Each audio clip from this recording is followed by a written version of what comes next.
we present Bernard Horsfall as Harry Lawson and Geoffrey Banks as Professor von Hartwig in A Journey to the Center of the Earth, the novel by Jules Verne, adapted for radio in 8 parts by Howard Jones. Part 7, The Mysterious Dagger. No doubt you will recall much of what I have told you already at our earlier meetings. But in case you have forgotten, let me remind you that my name is Harry Lawson, and that my uncle is that famous, learned, eccentric gentleman, Professor von Hartwig of Hamburg. It seems only yesterday that my uncle brought to his house in the Königstrasse a book in which I discovered an ancient parchment covered with runic characters. It had been written by a certain Arne Saknussemm, an Icelandic alchemist of the 16th century, who claimed to have made a journey to the center of the earth. My uncle insisted that we followed in the footsteps of this great man. So he and I and our faithful guide Hans Bjelke descended the crater of Snæfellsnes, an extinct volcano in Iceland, and found ourselves in a maze of subterranean passages and caverns. There we all but died of thirst, and there I was lost in impenetrable darkness and for a little while became demented. Later, we sailed on a raft over a mighty sea, the Central Sea, the professor named it. We witnessed a battle to the death between prehistoric monsters, and then were overwhelmed by a fearful hurricane. It was the ever-faithful Hans who saved our lives when we were tossed up on some rocks. Where were we? That was the question we had to decide. My uncle consulted the compass. Oh, no. The needle is pointing to the shore. The shore is north, the sea is south.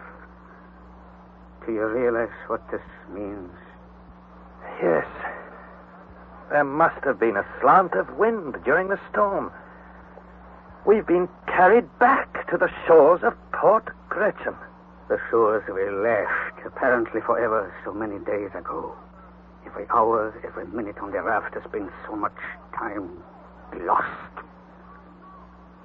So,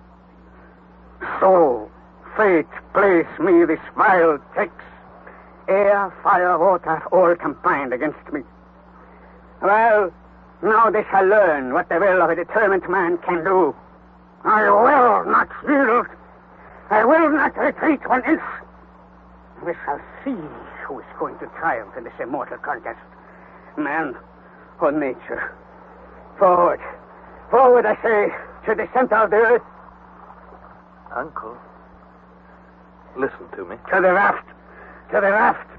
We sail again. Listen to reason. What is it, Harry? Uncle, there must be some limit to our ambition. We can't achieve the impossible. You know as well as I do that we are quite unready for another sea voyage. It's absolute madness to contemplate a second voyage. A 500 leagues on a wretched pile of beams? With another bedsheet for a sail, a stick for a mast, and probably a tempest to contend with? We can't steer our raft adequately, so we shall be at the mercy of any foul weather we run up against. I tell you, Uncle, it's an act of sheer lunacy to take risks for a second time on this treacherous sea. What do you say? You've not heard a single word I've been saying. No, I have not, Harry. Come to the raft. This time, Uncle, you must listen. You must hear me. The raft isn't even seaworthy. Then we must make it seaworthy again. I will instruct Hans. If you say so. But it's going to take time to repair. They have plenty of cordage. It will take Hans, no time at all. Yes. We shall see who is going to triumph, man or nature. Such was the result of my attempts to overcome the professor's stubborn will. I tried again. I begged, I implored him, but all to no purpose. Meanwhile, Hans set about repairing the raft, and before long he had raised a new mast and a new sail which snapped merrily in the breeze. The professor spoke a few words to Hans, who nodded calmly and immediately began to stow our baggage on board and to prepare for our departure. In a mood of stolid and sullen resignation, I was ready to board the raft, when my uncle put his hand on my shoulder. There's no hurry, my boy. We shall not embark until tomorrow. Now, since fate has cast us cruelly back on these shores, I think we should not leave them without making a thorough inspection of them. Very well, Uncle. Let us set out on another journey of discovery. That is the spirit. We can leave Hans here. He has quite enough to get on with. I imagine Port Gratien to lie somewhere to the west of this place. These shores, in fact, are new to us. There should be a lot to interest us here. The distance between the high water mark on the foreshore and the foot of the rocks was considerable. As we trudged along, our feet crushed innumerable shells of every shape and size, shells that had been the homes of animals in the early period of creation. I particularly noticed some truly enormous shells, carapaces of turtles and tortoises, more than 15 feet in diameter. For a full mile, we followed the curvings of the Central Sea, advancing sometimes with great difficulty over broken masses of granite mixed with flint, quartz, and alluvial deposits. Suddenly, my uncle stopped. It is a cemetery. It is bones. Bones. All bones. On that spot, some 3 square miles in extent, was accumulated the whole history of animal life. When we moved, our feet crushed with a dry, cracking sound the remains of countless prehistoric fossils. I was quite bewildered, and my uncle, for his part, stood with his arms raised towards the granite vault which served us for a sky, his mouth wide open, his eyes gleaming behind his spectacles. For some minutes, he stood thus, literally agape at the magnitude of this discovery. And then suddenly he darted forward, caught up an object, and cried in excitement. Harry! You see what this is? A human skull! It was indeed a human skull, perfectly recognizable. Had the peculiar nature of the soil preserved it through countless ages? I couldn't say. Nor, for that matter, could my uncle. But this head, with its tight, stretched and parchment-like skin, with the teeth whole, the hair abundant, was before our eyes, almost as if in life.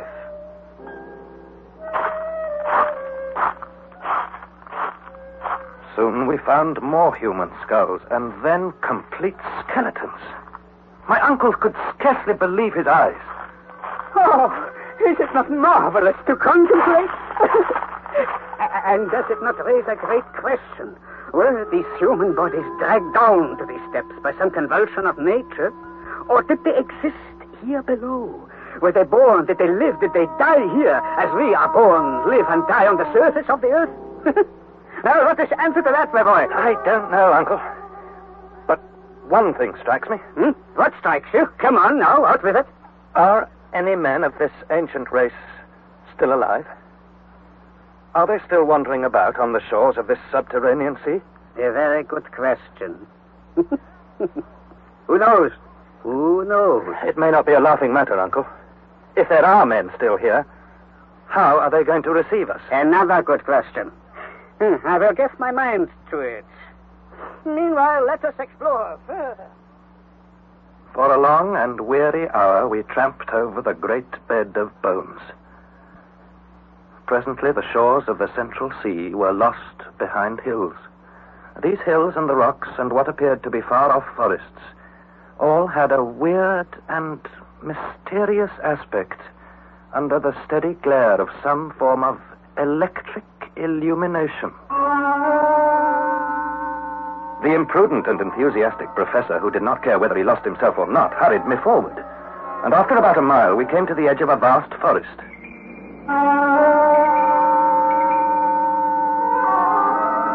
Here stood huge palms.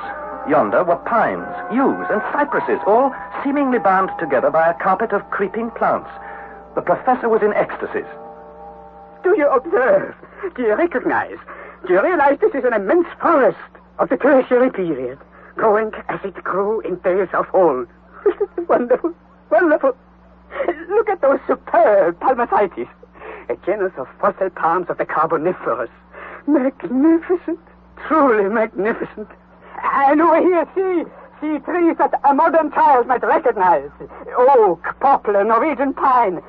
And that surely is an Australian eucalyptus. And there's a New Zealand coral reef. Uncle! Come along, don't let us dawdle. There's still so much to see. Here, a common maple. But did you ever see a maple of such gigantic proportions? What's that? I cannot hear anything. Do come along now. Elephants! Living elephants! Look! A great herd of them. No, not elephants. Not our modern elephants, dear boy. Mastodons, mammoths, alive and thriving, eating the foliage of this great forest. Marvelous. Come, we must take a closer look of them. Stop! If those beasts stampede, what chance shall we have? No human creature could possibly withstand. No human creature, did you say? You're mistaken, my dear boy. Look yonder. There is a human being, Harry. A man like ourselves. I looked. Not more than a quarter of a mile off, leaning against the trunk of an enormous tree, was a human being. A Proteus of the underworld, a new son of Neptune, tending this great herd of mastodons. His height I judged to be above 12 feet. His head, as big as that of a buffalo, was lost in a mane of matted hair, and in his hand he held the branch of a tree, serving him as a shepherd's crook.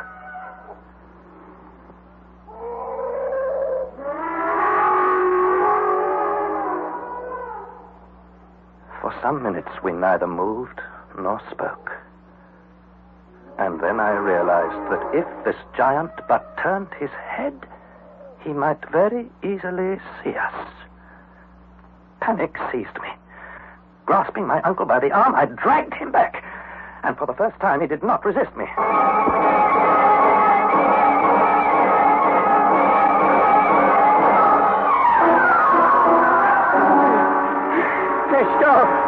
Stop it. I can run no further. Yes, I think we're safe here. Sit down. Get our breath back. Thank you. Thank you, my boy. Yes, it's better. I am reminded of a phrase in the Latin. Immanis pecoris custos, immanis ipse. The keeper of gigantic cattle, himself a giant. Precisely. What a man! What power, what strength! I just don't believe it. You don't believe it? You don't believe the evidence of your senses? Of your own eyes? The giant was real enough, I grant you, Uncle, but I don't believe he was a man like us. Not Homo sapiens. Oh. It stands to reason that no generation of men such as we are can inhabit this subterranean world. Why not? Why not, please? Because if they did, they would all know about us who live on the surface. They would have communicated with us. Possibly. But that was a man-like creature, but it wasn't a man. A gigantic monkey of some sort. I will think over your views and opinions. And now that I am quite recovered, my boy, let us continue with our explorations. We made our way towards the Central Sea. Though this was new territory to us, I noticed every now and then certain rocks which in shape and formation reminded me forcibly of the rocks at Port Gretchen. There were also streams and cascades tumbling from above the rocks, and this seemed to confirm the puzzling compass reading and our extraordinary and involuntary return to the north shore of the Central Sea. Then, as we pushed on, the unrecognized appearance of a stream or the profile of a rock threw me into doubt. I said, "Have we ever come this way before, Uncle?" I'm just wondering this myself. I wish I could be sure. Well, we were not cast ashore exactly at the spot we sailed from, that's quite certain. I think the storm must have driven us above our starting point. Therefore, if we follow this coast, we shall come to Port Gretchen. In that case, it is useless to continue our exploration. The best thing we can do is to return to Hans and the raft. Yeah. Are you quite sure of our bearings? Well, not quite sure, Uncle. These rocks are so much alike. All the same, I seem to recognize this cape as the place where Hans built our raft. I fancy we must be very close to Port Gretchen, even if we haven't reached it already. My dear Harry, if this were Port Gretchen, we should find traces of our footsteps, or at least some signs that we have been here. But there's nothing. Nothing. Just a moment. I can see something. Yes, I was right after all, Uncle. And what have you found? Oh, the rusty old dagger. Why did you bring that thing with you? That's no good at all. I've never set eyes on it before. Isn't it yours? Mine? I don't recognize it at all. I'm sure it was never mine. That's very puzzling. Not in the least. The explanation is simple. Icelanders like these old-fashioned weapons. Obviously, this knife belongs to Hans. He must have dropped it without knowing. No, Uncle. This doesn't belong to Hans. I know him and his habits too well. Hmm? Could it be the weapon of some ancient warrior? Or of some living creature? Like that gigantic shepherd with his mastodons? And yet, such a creature, if he carried a knife at all, would be armed with a stone knife. Flint, or just possibly bronze. But this knife is steel. Steel, I tell you. Steel, certainly. But calm yourself, Harry. This weapon is a true dagger, such as was carried by gentlemen in their belts during the 16th century. Clearly, this one is of Spanish workmanship. It does not belong to you, or to me, or to our worthy Hans. Not to any living creature in the interior of the earth. Then look closer, my boy. The blade was never blunted like this, with fair wear and tear. No. Observe now. It is thick with rust. And this rust is not merely a day old, not a year old, not even a century old. But, Uncle... Listen, I say. We are now on the verge of a great discovery. This dagger, a wonderful and fortunate find, my boy, has lain on the sands of this shore for more than 100 years, more than 200, more than 300 years. And it was used, or so I firmly believe, by someone endeavoring to carve an inscription on these rocks. Well, if your theory is right, someone brought the knife here. Someone used it here. In a word, somebody has been here before us. Yes, Harry, yes. Now you know the importance of your find. A man has been here before us. A man who has tried once more to indicate the right road to the center of the earth. Let us look around. Let us see what we can find. Forward! Forward!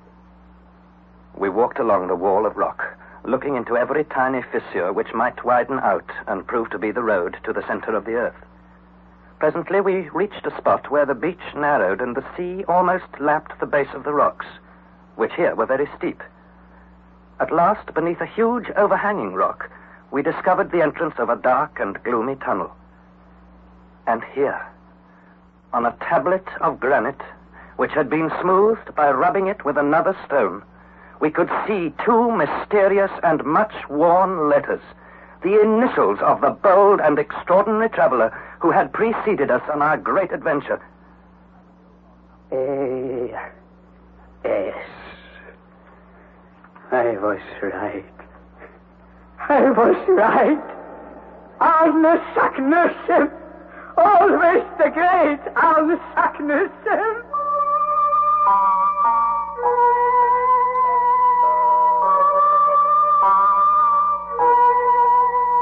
Since the start of our journey, I had experienced many surprises and suffered many disappointments. Indeed, I believed that I was hardened against all further surprises, that I would neither see nor hear anything to astonish me again. When, however, I saw those two letters carved in the rock, when I held in my hands the very dagger which had carved them more than 300 years before, I was struck dumb with wonder. My uncle, on the other hand, was seized with a sort of poetical ecstasy. Saknussemm, you great and glorious genius. You have left no stone unturned to show other men the road to the center of this mighty globe. Your fellow creatures can now follow the trail made by your illustrious footsteps 300 years ago. Your name carved at every important stage of your journey, leads the hopeful traveler direct to the great discovery to which you devoted such energy and courage. And doubtless the audacious traveler who follows your footsteps to their destination will find the same initials carved at the very center of the earth. I will be that audacious traveler. I too will carve my name on the same spot. But in justice to your devotion, to your courage, and to your being the first man to indicate this road, let this cape, seen first by you on the shores of the sea discovered by you, let this cape be known for all time as Cape Saknussemm.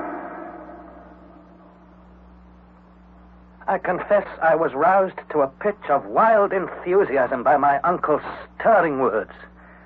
What another man had done in ages past could, I felt, be done again, and I was determined to do it myself. Forward, forward, I cried, using the professor's watchword. And I started in the direction of the somber gallery, the road we had to take. Stop, boy, stop.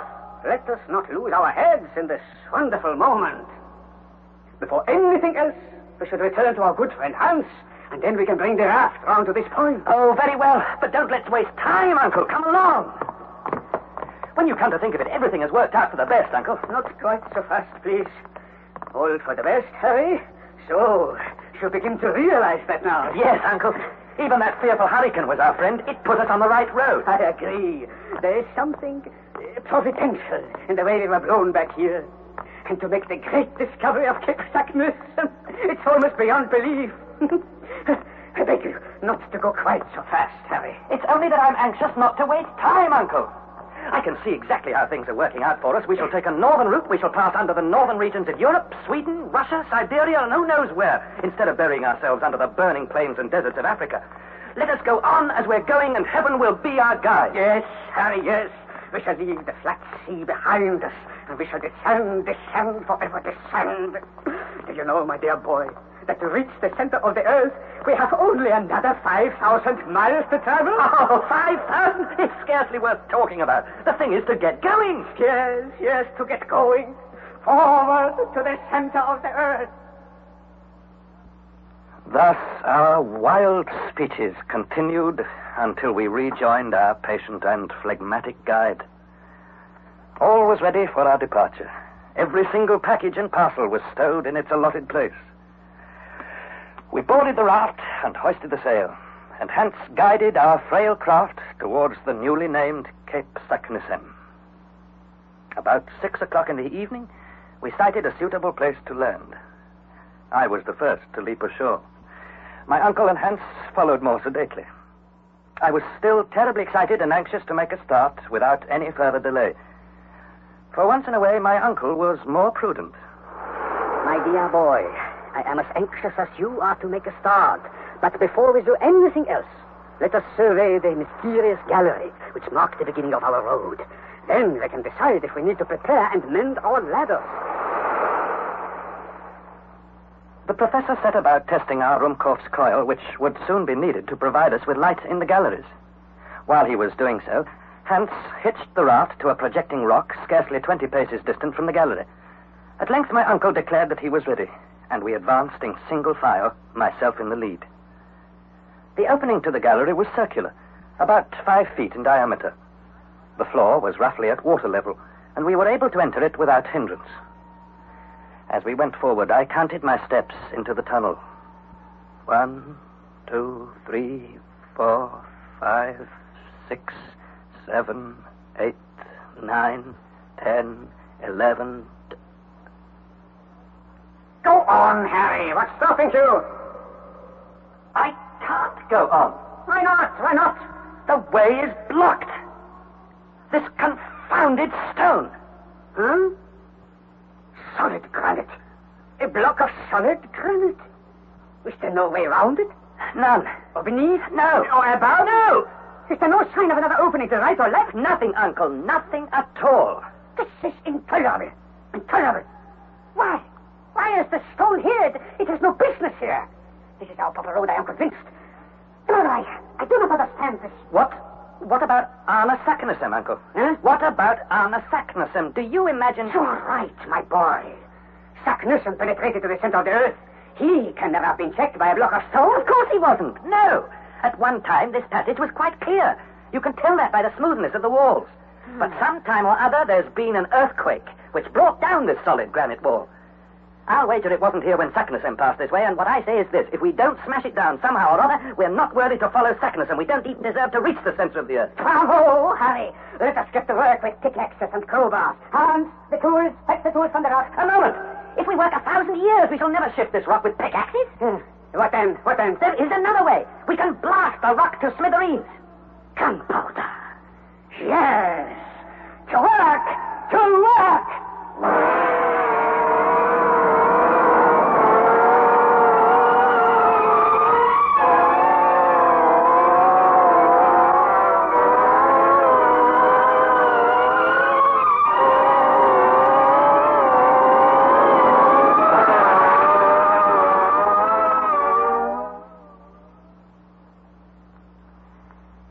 That was the 7th installment of A Journey to the Center of the Earth, adapted by Howard Jones from the novel by Jules Verne. The cast was as follows. Harry Lawson was played by Bernard Horsfall and Professor von Hartwig by Geoffrey Banks. And it was produced in the north of England by Trevor Hill.